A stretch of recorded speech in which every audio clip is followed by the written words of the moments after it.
Hey, this is Annabelle and Sarah. Welcome back to Navigating the Shift. It seems that it'll probably be a bit of a short one today. We just got one topic to talk about, and that is Russia. About 6 hours ago, there was something come through Reuters about Putin. Do you want to describe that, Sarah? Yeah. So before we turn on the recorder, getting in touch with the team that we work with, the non-human, non-physical team, and we got just back a great amount of enthusiasm, and it's happening. And what I saw looked like coming from Russia a signal that went out, and it was like what Putin did has made a signal throughout the world that now we're going to this. It's like, I don't know what's going to happen, but the signal went out. So that was one way of looking at it. So basically, the whole government resigned, and Putin is changing the constitution and basically making it so that there's less power in the president and more power in the parliament and prime minister. Yeah. He's going to be out in 2024, Putin is. So people are speculating that he wants to make sure that it isn't possible for a globalist tyrant to get into and have that extra power. And I'm sure because he's going to be meeting with all these people who resigned individually, he's checking out, okay, are you going to get out with the program or not? I do really, Kavamar, you know who that is? Kavamar, yeah. Yeah, he said that the Putin we're seeing there is not the same one, that he's actually a walk-in. The one that was in the KGB and did all that stuff is not the same guy. So he talks a lot about clones. He says that most people will not be able to accept that, and even you and I have sat there going, well, maybe it's hard to imagine standing in front of a person that you can walk around that has, you know, sweat and wrinkles and everything that you would expect, even better than Madame Tussauds waxworks, and they move and they talk and then don't have a soul.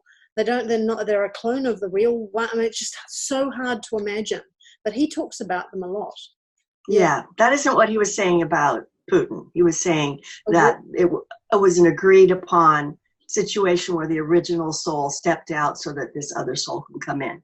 That he got into power, and then this other soul is actually part of the program to free our planet. So let's hope so. So I know with this government resigning, they are stepping in as caretakers till the next election, which is for them 2021. So it's not like there's going to be an empty house, but yeah, it's a major. They called it at the bottom like a reboot, a major system reboot, and that's big news for a huge country like Russia. Now we've talked before about the Ringing Cedar series of books. The story is about a guy who actually wrote them, who is a businessman. He's not a writer, and you can tell the writing's really clumsy, and as you work your way through the books, his writing gets better. But he meets this woman in the Siberian forests when he takes his trading ship up the Taiga River, which he often does to do trading. And she is like one of these massively advanced spiritual beings who can connect with people and, I wouldn't say control the elements, but can ask the elements to help her in different settings, as well as animals. She's quite extraordinary. And it's written as fiction, but to me it feels very, very possible. And they have a child together, a boy who is raised in the forest by her. And apparently that boy is now in his 20s, because those books were written in the mid-90s, started 1995.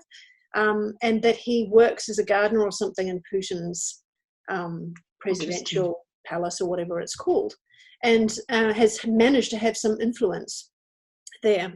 Whether that's the case or not, it's like hearsay, we don't know.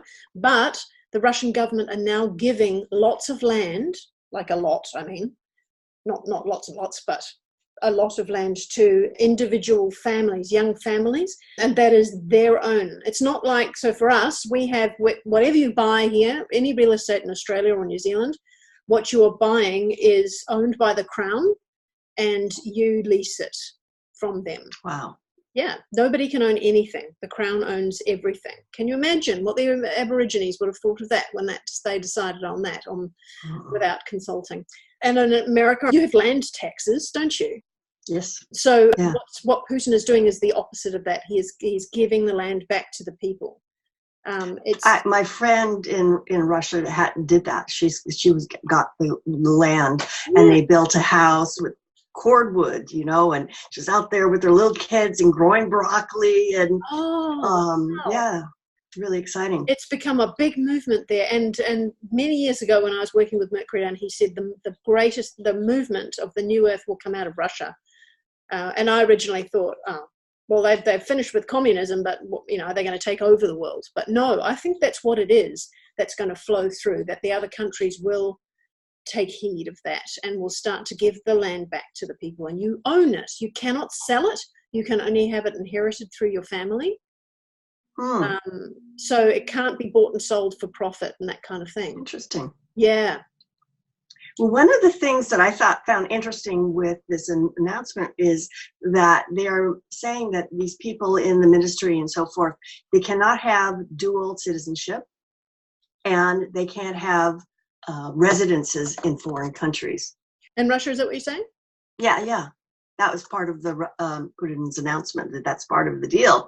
Right. And that made me think, we have so many people in our government who have dual citizenship with Israel.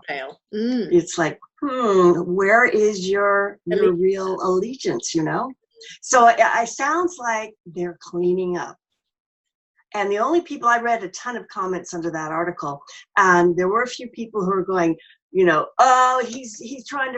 rewrite the Constitution so he can be president forever, so he doesn't have to leave, just like his buddy Trump in the U.S.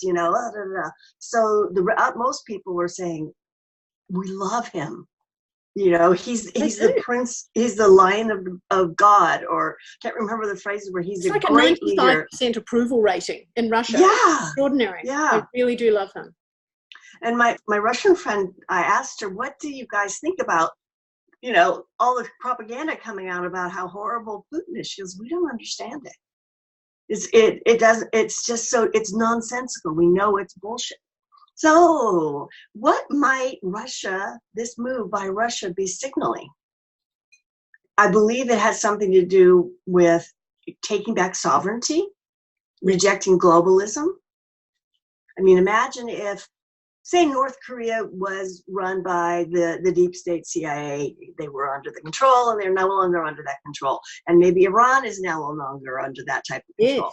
Yes. Yeah. And so does this signal now tell people, okay, time to go to this next phase of the plan?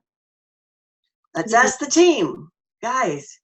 Yeah, things are going to be speeding up now, really quickly. Yep, that's what that wasn't it. There's something about this move. So that kind of fits in, doesn't it? This whole idea of the family homestead. You choose a place, this is home, and you stay with it, and your children stay with it, and your children's children stay with it. And it's not about claiming other people's land around the rest of the world. You have your bit, and that's what you look after, and you put all your focus and attention and love into that space to raise your children and to grow your food. And I know that sounds extra conservative and all the rest, but the idea of looking after home without looking at foreign interests, like you're saying, is really, really important. It feels so basic, and yet the world has become overly complicated, and maybe it is time to start getting back to that kind of thing. Grassroots level, deeper. Yeah. Well, so let's watch. The other thing that seems to be part of the team's enthusiasm is the image I got was that the event, the waves of love and light that are going to be getting to our solar system, activating the sun to send that out to clean up the planet. It started. And I was watching Suspicious Observers recently. They were talking about there's a galactic sheet that they can see its activated suns. And the closest one to us, Alpha Centauri, maybe? I can't remember. I think so. They saw it about 4 years ago flash. And so they said, well, if it's actually something coming toward us, let's look at the next further one out. And sure enough, 2 years before that, how many light years those are apart, it did that. Mm-hmm. So their speculation was that this galactic sheet, and I didn't quite understand what it was, but it has electromagnetic qualities that are activating in the solar system. that I think he said within 2.5 years that it would be here. And we're already seeing all the changes in the planets. You know, the Saturn lost a stripe, and Jupiter lost a stripe, and they're warming up, and all kinds of planetary changes are happening all over. It's because of the carbon. I think a lot of the crap that we tie our minds up into is, we'll soon see it's such a game. It's such a game. Things are much more basic that need to be addressed. And I think that's something with here in Australia as well. A lot of the big fires, they're still happening. Actually, I haven't checked this morning to see where they're at, but you know, they'll die down and then they'll pop up somewhere else. So who's lighting them? For God's sake, this is getting ridiculous. But the whole idea of rejuvenation through this process doesn't mean that it had to happen.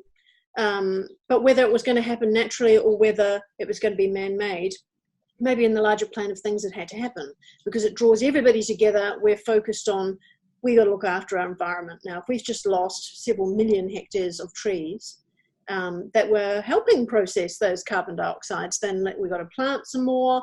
Let's see what we can rejuvenate. This has got to be our highest priority. Thank God. Make it the highest priority, you know? Yeah. I agree. But not in a fake system designed just to make the wealthy wealthier. It's got to be the real deal. Yeah, it's not about profiting. And because some of the policies that are being still trying to put through by the old system, that are trying to take more and more land away, they've now taken away Indigenous rights to land so that they can sell the land to miners from overseas. It's not even bloody miners in Australia.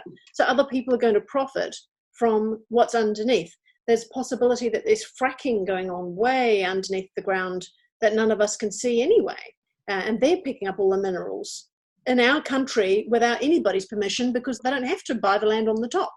You know, it's just that all these things need to be bubbled to the surface and cleaned away so that we can give the land back to the people. It's happening. It's happening. I believe that it's happening. So keep your eye out and look through a lens of, what change is going to happen? You know, instead of, the drama of how horrible changes. The end result is a good one. Excellent. See you next week. Thanks for joining us. Bye. Bye.